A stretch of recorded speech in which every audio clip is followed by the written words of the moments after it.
दोस्तों हमेशा एक बात हमारे दिमाग में रहती है कि ये हमारे पास क्वाड कोर फ़ोन है और हमारे किसी दोस्त के पास ऑक्टा कोर फ़ोन है, तो क्या उस दोस्त के फ़ोन की स्पीड हमारे फ़ोन से ज़्यादा है? तो ये जानने के लिए ये वीडियो देखते रहिए। आज इस वीडियो में मैं आपको मोबाइल प्रोसेसर्स के बारे में ही बताने वाला हूँ। अस्सलाम वालेकुम दोस्तों, मेरा नाम है काशिफ और आप देख रहे हैं टेक इन्फो रेडियो। तो चलिए शुरू करते हैं।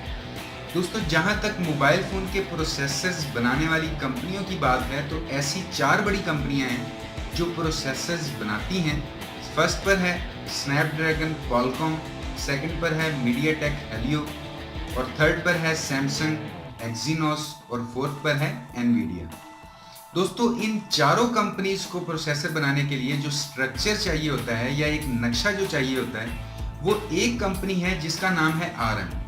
तो दोस्तों आप जब भी एक नया मोबाइल लेने जाते हैं तो आपके दिमाग में 3 खास बातें होती हैं जो उस वक्त चल रही होती हैं।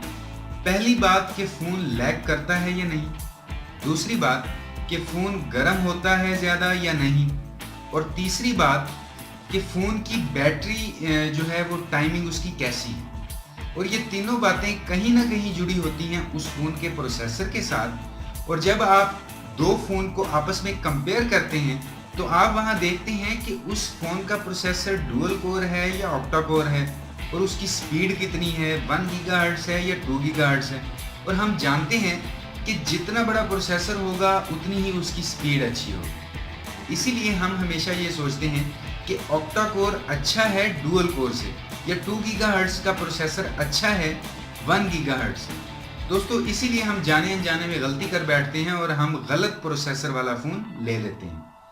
तो दोस्तों इस वीडियो में आज मैं आपको बताऊंगा कि अगर आप दो प्रोसेसर को कंपेयर करते हैं तो इस दौरान आपको 4 बातों का खास ख्याल रखना पड़ेगा। और इन 4 बातों को जाने बिना आप कोई भी प्रोसेसर ले लें, आप कभी भी सही कंपैरिजन नहीं कर पाएंगे। सिर्फ क्वाड कोर या ऑक्टा कोर देख लेने से कुछ नहीं होता, इसके अलावा भी काफ़ी सारे इश्यूज हैं जो मैं अभी आपको बताने वाला हूं। तो दोस्तों सबसे पहली बात तो है उसका आर्किटेक्चर, मतलब नक्शा।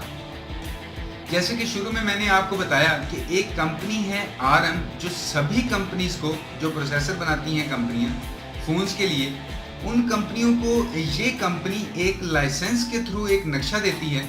अब ARM जो कंपनी है उसके नक्शों के डिज़ाइन भी साल ब साल अच्छे होते जा रहे हैं। जैसे पहले कॉर्टेक्स A5 था, फिर A7, फिर A9, फिर A11, फिर A15, फिर A53, फिर A57, फिर A59। तो दोस्तों आप सब ये सोच रहे होंगे कि मैं क्या बोल रहा हूँ और इन सब का क्या मतलब है। तो दोस्तों एक ख़ास बात ये है कि ये नंबर जितना बड़ा होगा उतना ही प्रोसेसर का डिज़ाइन भी अच्छा होगा। जैसे कि कॉर्टेक्स A57 अच्छा है कॉर्टेक्स A53 से। तो ये तो बात हो गई आर्किटेक्चर की। दोस्तों अब दूसरी बात यह है कि टेक्नोलॉजी, मतलब कि जिस टेक्नोलॉजी पर वो प्रोसेसर बनाया गया है वो टेक्नोलॉजी कैसी है। दोस्तों एक प्रोसेसर में छोटे छोटे छोटे लाखों करोड़ों ट्रांजिस्टर्स लगे होते हैं और वो ट्रांजिस्टर्स जितने छोटे होंगे उतना ही आपका प्रोसेसर फास्ट काम करेगा और बैटरी का खर्चा भी उतना ही कम होगा। अब इसमें होता कुछ यूँ है कि जो नक्शा उनको मिलता है ARM से, वो उस नक्शे को अपने हिसाब से या अपनी टेक्नोलॉजी के हिसाब से छोटा या बड़ा कर लेते हैं। और इस मामले में सैमसंग नंबर 1 पर है, क्योंकि सैमसंग ने सबसे छोटे ट्रांजिस्टर्स बना दिए हैं जिनका साइज है 14 नैनोमीटर। स्नैपड्रैगन क्वालकॉम है 20 नैनोमीटर पर और मीडियाटेक हेलियो जो है वो कभी होता है 26 पर और कभी 28 पर। तो दोस्तों ट्रांजिस्टर्स का जितना छोटा साइज होगा उतनी ही आपकी प्रोसेसर की परफॉर्मेंस जो है वो अच्छी होगी। तो ये तो बात हो गई टेक्नोलॉजी की। अब दोस्तों तीसरी बात ये है कि नंबर ऑफ कोर्स। अब नंबर ऑफ कोर्स में देखें तो सबसे पहली बात, कोर्स क्या होता है। कोर्स का मतलब मैं इसकी मिसाल आपको यूं दे सकता हूं कि मैं एक प्रोसेसर हूं और ये मेरी 2 कोर्स हैं, यानी कि मेरे पास 2 हाथ हैं तो मैं 2 काम इकट्ठे कर सकता हूं। अब कोई प्रोसेसर क्वाड कोर होता है, इसका मतलब है कि उस प्रोसेसर के पास 4 हाथ हैं।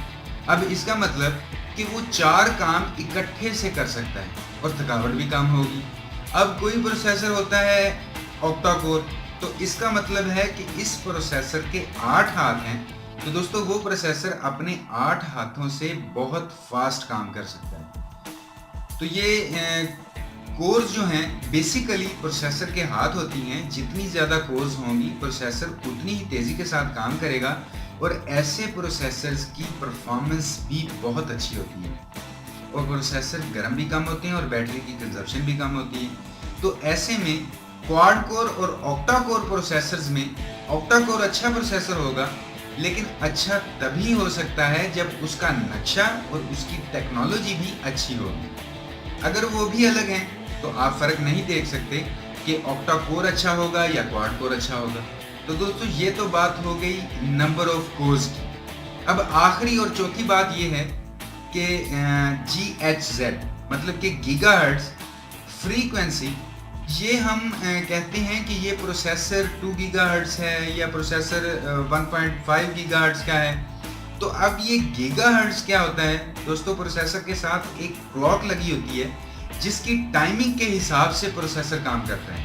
अब 1 गीगाहर्ट्ज़ का मतलब है कि ये जो प्रोसेसर है 1 सेकंड में 10 करोड़ बार काम करेगा और जितनी बार वो काम करेगा उतनी बार वो प्रोसेसर के ऊपर डिपेंड करता है कि वो एक काम कर सकता है, 20 काम कर सकता है, या ऐसा भी हो सकता है कि उसे एक काम करने के लिए 100 बार काम करना पड़े।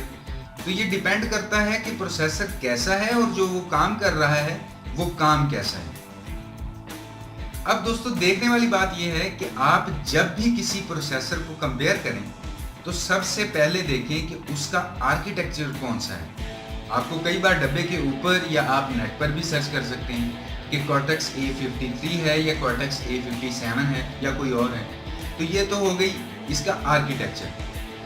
अब देखें कि उस प्रोसेसर की टेक्नोलॉजी जो उसे बनाने में इस्तेमाल की गई है वो कौन सी है। वो 14 नैनोमीटर है, वो 16 नैनोमीटर है, वो 20 नैनोमीटर है या कोई और है। ये जितनी कम होगी आपका प्रोसेसर उतना ही अच्छा होगा। उसके बाद तीसरी चीज़ आप ये देखें उस प्रोसेसर की कोर्स कितनी है। ये जितनी ज़्यादा होंगी प्रोसेसर उतना ही फास्ट काम करेगा, लेकिन इसके लिए टेक्नोलॉजी और स्ट्रक्चर का भी अच्छा होना बहुत ज़रूरी है। ऐसा हम नहीं कह सकते दोस्तों कि एक प्रोसेसर तो बना है 28 नैनोमीटर पर और उसमें 30 कोर्स हैं और एक प्रोसेसर बना है 10 नैनोमीटर पर और उसमें 8 कोर्स हैं और ये प्रोसेसर 30 कोर वाले प्रोसेसर से आगे निकल जाएगा। ऐसा हरगिज़ नहीं है और ना ही होने वाला है। इसके अलावा आखिरी चीज़ जो आती है वो है गीगाहर्ट्ज़ मतलब फ्रीक्वेंसी। तो ये स्पीड भी जितनी ज़्यादा होगी उतनी अच्छी होगी, लेकिन पिछली तीनों चीज़ें हैं वो भी सेम होनी चाहिए। बस दोस्तों यही 4 वो बातें हैं कि जब भी आप प्रोसेसर्स में कंपेयर करें तो इन बातों को दिमाग में रख कर करें। मुझे उम्मीद है कि प्रोसेसर्स की ये वीडियो आपको पसंद आई होगी और अगर अभी तक आपने टेक इन्फो एडीयू को सब्सक्राइब नहीं किया तो टेक इन्फो एडीयू को सब्सक्राइब कर लीजिए और अगर आपका कोई भी सवाल हो या राय हो तो वीडियो के नीचे कमेंट ज़रूर कीजिएगा। तो अभी के लिए इस वीडियो में इतना ही। नेक्स्ट वीडियो में इंशाल्लाह मुलाकात होगी। अपना ख्याल रखिएगा। अल्लाह हाफ़िज़।